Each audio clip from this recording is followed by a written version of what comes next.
Thank you very much for that kind introduction. So, yes, I am here today to tell you about Google Ads, but there's a bit of a secret. Google Ads doesn't actually work. Well, that's a bit odd, isn't it? Well, I speak to lots of business owners, and they say the cost per click is too high, the conversion rate is really low, I have an agency doing it, and I'm not really sure what the numbers are, or I just don't understand how it works. So what I'd like to do is I would like to get everybody involved. You've just had your shot of caffeine over in the room there. So let's everybody stand on your feet, if I may ask you to do so.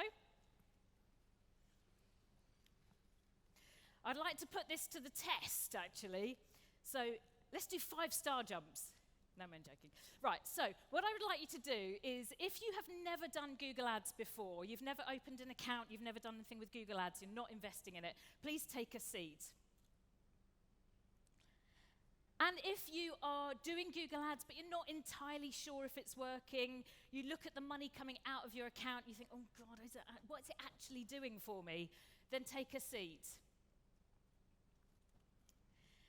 And remain standing if you are investing in Google Ads month in, month out, you see the pound goes out and you see multiples of that coming back into your bank account. Please remain standing. Excellent. Oh, there's a few more dipping down. Great, well, everyone take a seat. Thanks for playing with me. So there's a real mix of people that haven't done Google Ads just yet, those that have done it, and those that are really, really reaping the rewards. But actually, my data shows something different. It's a really complex beast. There's lots of things that we should be looking at, lots of ways to be able to improve our Google Ads. So what I'm going to do today is share some of these secrets with you, some of the ways that you can get more outcomes from your investment.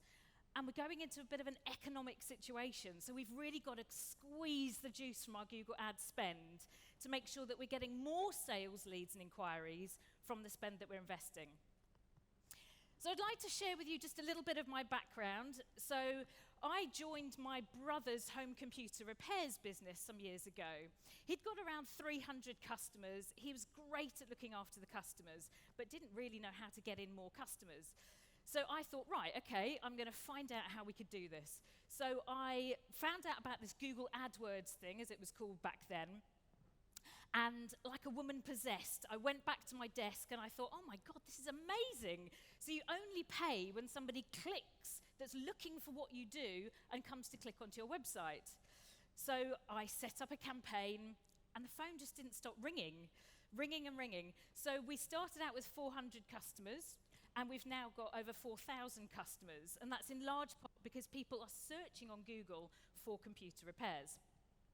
So in that journey, lots of other businesses were saying to me, hold on, you've won Business Growth Awards for this business, and I don't get it. I can't get it to work. So I then started a business called Your Business Angels, YBA PPC. And we are multi-award winning. We are, very, very proud owners of our Google Premier Partnership. So we're in the top 3% of agencies across Europe.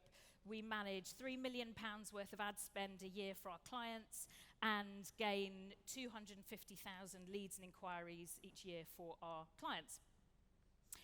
So that's why I'm able to share lots of valuable data, because with Google, it's all about data, it's about insights. So why Google Ads for your business? Well, I've got a few stats for you.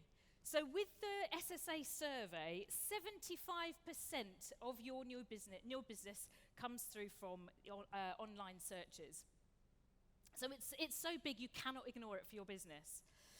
But interestingly, with some Google data as well, we've got 200,000 people. This is in the UK, but it's very representative worldwide too. 200,000 people in the UK are searching for self-storage and those kind of services across the UK. Now, just to put that into perspective, if we look at, say, removals companies, those kind of keywords, that is 10,000 a month that are searching. So there is a vast number of people searching for exactly what it is that you do. Now, seasonality, so from talking to many of the businesses here, seasonality seems to be a thing, But actually, when we look at the data, and I love data, when we look at data, we can see that this is something from Google Trends. And what it's telling us is the trends of people are looking. This is in the UK, but again, it's representative.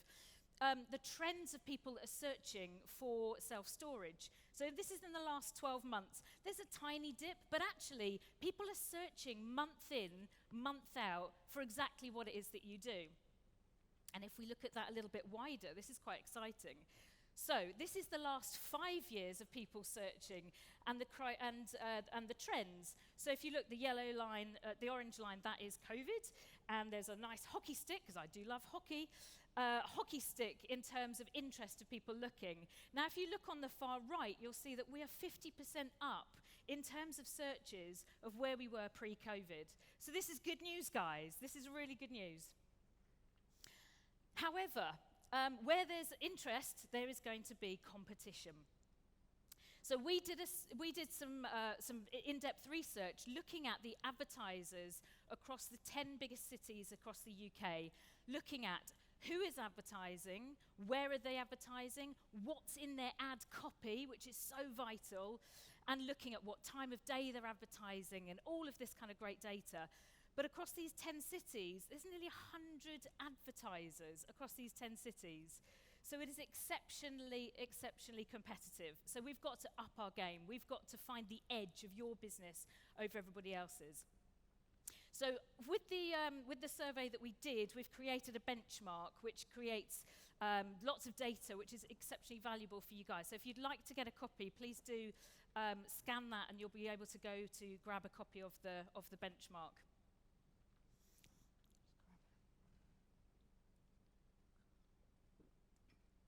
So, as David said, there are 3 things that I want to be talking about. They're 3 biggest levers in your Google Ads account. So the first one I'm going to be looking at is conversion tracking. Now, this sounds really boring, but it is the biggest lever in your Google Ads account. It is the measurement. It's looking at what is working and what is not working in your Google Ads account. So we review hundreds of Google Ads accounts, and one of the biggest issues that we have is conversion tracking. People are not getting this right. They're doing some conversion tracking, but they're not doing the right things. And this is it's like going to a football match or a rugby match and going, you can't see the score, so who is winning and who is losing? You have no idea. So getting conversion tracking is really important. And what it is, so for your businesses, the sort of conversion tracking you need to be looking at are these things here. So phone calls.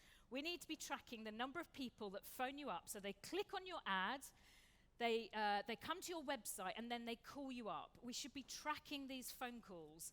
And what we do for our clients is we're able to analyze and listen to the phone calls as well, which is exceptionally valuable for clients. However, what it allows us to do is to be able to know exactly what has been typed into Google to find you and ring you. And phone calls are exceptionally helpful because you're talking to people and it's a real sales, you're talking to them to be able to close them on that phone call. The other area is contact forms. So somebody comes to the website, they fill out the form, and then they come through as a lead to you. So we need to be tracking that. And often what happens is people track somebody, say, clicking on the contact form. That's not what we want to be doing. We want to be tracking somebody that actually goes all the way through the Contact Us form and hits the thank you page. And that's where the code sits. So conversion tracking is tracking the active step that you want somebody to do going along that journey. And without it, you don't know if you're winning or losing. So you may as well get your credit card out or get your wallet out, get some nice crisp banknotes, and then just send them on to Google, because we need to be tracking it and spending more money on the bits that are working and less on the bits that aren't. So we've got phone calls, we've got Contact Us form, also booking. So if you're actually making a booking, making a reservation, and you can see the transactional value there, that's another point that we should be tracking too. And then the last one is if you've got live chat. So some people like to phone, some people like to go online and do the form. Some people don't actually want to have that interaction. They just want to kind of anonymously chat because they may be at the office doing their work and think, okay, well, during lunchtime, I'm just going to, find out about self-storage and see who's local to me. So looking at tracking your live chat if you have that set up too. So we've looked at conversion tracking. So this is the foundations, really, really important. Let's make sure that we get this bit right. It's like the foundations of the house. Number 2 is poor websites. So what we need to be doing here is making sure that we are having a really good experience for our customers that are coming through onto the website. There's 2 elements of this poor website section. Firstly is conversion tracking. Conversion rates. So again, like what on earth is a conversion rate? Well, a conversion rate is when you take somebody to the site, it's the percentage of those people that take that action that we just talked about. So whether it be phone you up, whether it be fill out the form, whether it be, making a transaction. So the conversion rate is really important. Now, there's nothing worse than going to a website and thinking, my God, what am I meant to be doing? And you're making that journey really, really difficult for people to take that journey and take that next kind of sales step with you. So this is something that we do for our clients. This is my daughter, Ella.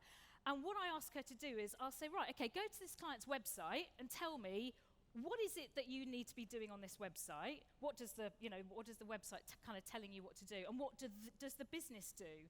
And it's just a really clear and brutally honest way to be able to get that feedback. In actual fact, in the States, there is a website that you can go to where you can pay somebody to drink a bottle of wine and then go to your website and just see if that action, that journey is really, really easy to do. So conversion tracking, have a look at your website, get a young child to go to your website and say, right, how are you going to buy from me? Have a look at that. Sometimes you're just so into the business that you can't actually see it. So that's really important with conversion rates. Slow loading sites. Now, this is another way that we're losing conversions and losing people, are kind of leaking out, because we have slow loading website. Now, when you go to your website, you might think, yeah, this is great, it fires up really, really quickly. But actually, in the eyes of Google, because Google has so much data, so much insight, so much knowledge, actually, it's not firing up quite fast enough. So therefore, what Google's going to be doing is not giving you mates rates, so you get a lower cost per click. Actually, they're going to penalize you because the journey for its customers is very slow. So I would advise that you go to this website here, chuck in your URL, your website, and just see what kind of number it comes up with. You're not going to get 100%, even Google doesn't get 100%. So what we should be looking at is trying to get to about 70%, something like that. That's really kind of a good place to be. Now, we recently took on a client that their website was speeds at like 24. We put them through this speed test, and it came up with some suggestions, and those suggestions took the website then to 76. So actually, it doesn't have to be major alterations to the website. It can be quite quick. So please, as a takeaway, go to this website, put in your website, and have a look to see where you're at. Give that information to your web developer or somebody that specializes in that for you, and they will be able to make those alterations. Number 3 is ads. So what we need to be doing is once we've brought people to have a look at our ads, so they've typed in self-storage near me, we need to be making sure that the ad is really, really compelling. We've already shown that there's so many advertisers out there, and they're all vying for eyeballs. They're all vying for your attention. So what we need to be doing is making sure that our ad is more compelling than our competitors. I don't know if you remember this band, Bananarama. They had a song, and it was all about, it ain't what you do, it's the way that you do it that gets results. And nothing could be more truthful with regards to ad copy, because anyone can do Google Ads, anyone can stick up ad copy, but doing it so that it's effective and it actually takes, somebody's eyeballs and encourages them and earns that click, that's when you're going to be winning. So my suggestion on some of these things with regards to the ad copy, and when I say ad copy, it's the words that you see in your ad. there's a number of different things you need to think about. So headlines. Make sure that the headline is really close to what somebody's typed in. Sounds really daft, but if I've typed in self-storage units near me, if I go to an ad that says self-storage units in the headline, I'll be thinking, oh, brilliant, that's the right kind of thing that I'm looking for. So the headline needs to resonate with what somebody has typed in. Unique selling points. Okay, so we've already identified that it's a really competitive market. There's lots and lots of advertisers out there. So let's have a look to see what people are doing and what they're saying, and look at really kind of internally, why are we different? Why should somebody buy from us? Why is it that we're better than the people down the road? Do we do free boxes? Are we, drive-by units? It may be that you have an offer. I'm not saying about offers. I'm saying that as a business, you have a unique selling point that's different from other people, just, locally. This is the issue is locally. Keywords. It's important that we have the keywords in the actual ads. So again, similar to what I was saying about self-storage, make sure that they're in the ad copy that you've got sprayed in there. Call to action. Call me, get a quote, encourage people to take action. Look at making some kind of inspiration for them to want to click on your ad. And the last thing, which is really something that you can do, it could be like a team exercise in the office. So do what I call a gap analysis. Do a search in your local area for self-storage and look at the ads that are coming up. What are they saying? Why are we better, different, more compelling than our competitors? So that's what I would call a gap analysis. And this sounds really straightforward, I know, but this stuff makes a massive difference by just doing these basic things. I could be here telling you about, search impression share, all the latest bidding strategies, and all the things that will probably make your eyeballs go in different directions. But these three things are really, really key, and these are the things that we're seeing time and time again that are not getting right. So those are the three key levers within Google Ads. Now, Google Ads is around people looking for what it is that you're offering. They have an intention to buy. They're effectively there with their credit card in their back pocket, looking for a company that is great and they can work with. So on the other side of the fence comes Facebook ads. So this is another way of being able to, it's a longer term investment, but it's around trying to engage with people that are the right kind of market audience for you. And just as a quick example, we've done some testing with a self-storage company here, and what we've done is we've looked at calling out a particular sort of trade, so either plumbers or electricians, saying, you've got all of this other equipment, come to us and we can help you store it. So what that enables you to do is to be able to talk to an audience you wouldn't ordinarily have spoken to in a local area. So I wanted to also share with you a couple of case studies of companies that we work with to really bring to life some of the things that I've talked about today. So if you know the lovely Edward Howard, hello. Hiya. So we work with Edward, and I met him at the Birmingham Self-Storage event a few months back, and he was saying, everything's great with my Google Ads, absolutely perfect, no worries, but perhaps just have a quick look to see if there's anything that can be improved. So we looked at it, and there was quite a few of the things that we spoke about today, and we made those changes within his Google Ads account, and within 6 weeks, he was already full and had a record month of business. So that's fantastic, and now we're looking at the other facilities that he's working at too. And another lovely self-storage company managed by Hazel Edwards and Tim Edwards, the container team. So they'd been working with an agency for a couple of years and felt that everything was working fine, no problems, we're all working good. But there was just a little bit of concern whether the numbers actually kind of stacked up as well as she was thinking. So we had a look at the account, and again, there was issues with the conversion tracking that wasn't quite right.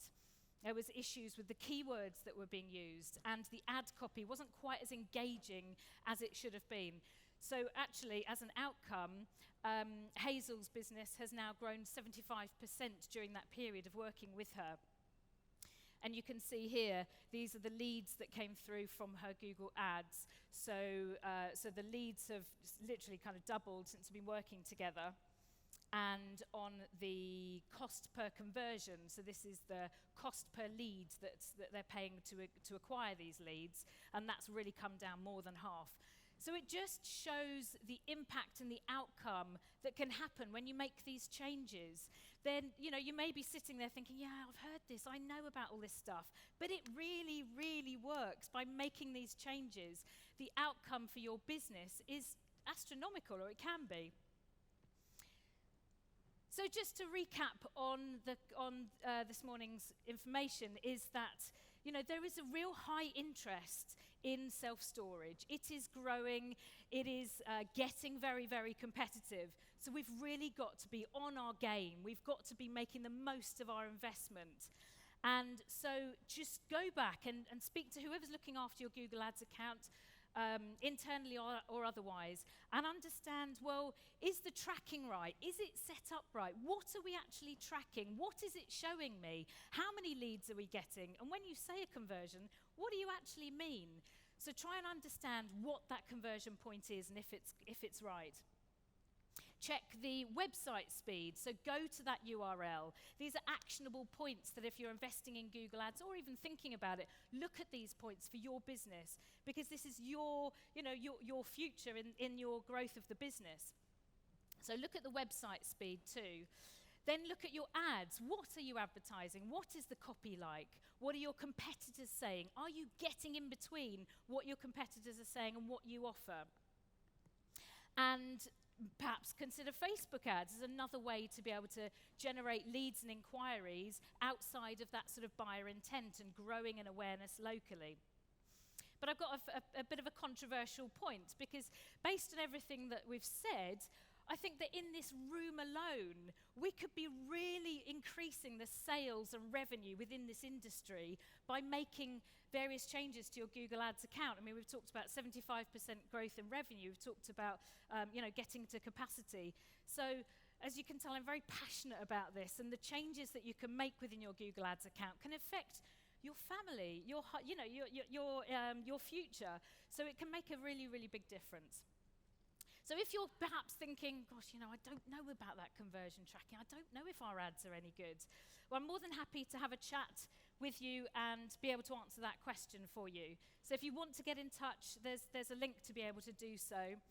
And I hope that you have found today very, very useful and have taken some golden nuggets that you can hopefully use in your business to be able to help improve your Google Ads. I'll be here until Friday and also at breakfast with the stars if anybody would like to have a chat about it.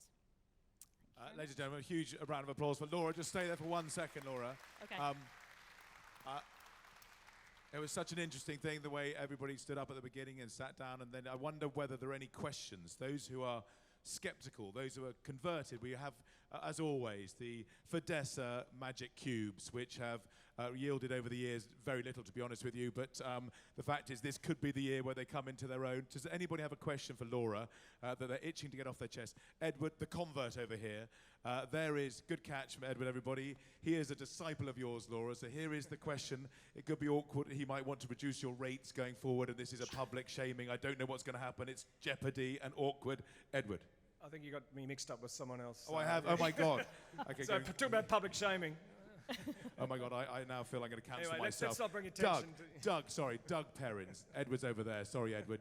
Unbelievable. You ought to check the DNA because there's an uncanny resemblance. I think you'll find that you do have the same parents, just by the by. Anyway, Doug, Edward, meet each other, brothers in arms. So, Doug, your question, please. It's just a simple one. What are the key words that are used for searching for storage? Well, self-storage near me, storage units nearby. The actual keyword list isn't massive. Is self-storage still popular, or is storage both? Becoming so self-storage is a high buyer intent, but it's just you need to think in the terms of the person that's searching. They don't necessarily know the business like you do. So self-storage plus near me plus the town and also storage too, but the self-storage typically has a lower cost per conversion because it's got a higher buyer intent. I'm glad you drilled down into that question, Doug, because for a moment there I didn't think you'd been paying attention for the last half an hour. But that actually, you wonder about the self bit as well as the storage, which is a good question. Anybody else have a question for Laura before we move on? We have one of it. Lob. You've got a lob, Doug.